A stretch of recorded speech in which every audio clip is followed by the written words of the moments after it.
जय श्री कृष्णा। श्री लक्ष्मी जी ने एक बार श्री नारायण जी से कहा कि श्री गीता का इतना ज्ञान है तो क्या उसे सुनकर कोई भी जीव कृतार्थ हुआ है, सो मुझसे कहिए। तब श्री नारायण जी ने कहा कि हे लक्ष्मी, गीता ज्ञान को सुनकर बहुत से जीव कृतार्थ हुए हैं, सो तुम सुनो। श्रवण नाम का एक व्यापारी था, चंडालों का कार्य करता था, तेल का व्यापार करता था। उसने बकरी पाली।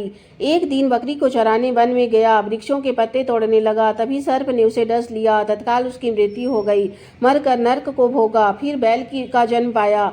जब उस बैल को जिसने खरीदा वह दिन भर उस पर चढ़कर भिक्षा मांगता, जो भिक्षा मांगकर लाता अपने कुटुंब के साथ मिलकर खाता। बैल सारी रात द्वार पर बंधी रहती, उसके खाने पीने की कोई भी सूद नहीं लेता। कुछ थोड़ा सा भूसा उसके आगे डाल देता, फिर दूसरे दिन बैल पर चढ़कर मांगता फिरता। कई दिन गुजरे, तब वह बैल भूख के मारे गिर पड़ा, पर उसके प्राण छूटे नहीं। एक महिला आई, उसने भीड़ देखकर पूछा, कैसी भीड़ है? तब किसी ने कहा कि बैल पछाड़ खाकर गिर गया है, लेकिन उसके प्राण छूटे नहीं।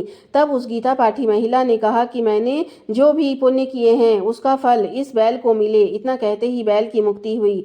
तब बैल ने एक ब्राह्मण के घर में जन्म लिया। पिता ने अपने पुत्र का नाम सुशर्मा रखा। तब सुशर्मा बड़ा हुआ तो उसे पिछले जन्म की सूद रही। एक दिन उसने विचार किया कि उस महिला के दर्शन करूं। वह महिला के घर गया। सुशर्मा ने महिला से कहा कि मैं तुझे पहचानता हूँ, तूने अपना पुण्य देकर मुझे बैल की योनि से छुड़ाया था। अब मैं ब्राह्मण का घर का पुत्र हूँ, तू अपना वह पुण्य बता। तब महिला ने कहा कि मैंने अपने जाने कोई भी पुण्य नहीं किया। मेरे घर एक तोता है, वह सवेरे कुछ पढ़ता है, मैं सुनती हूँ।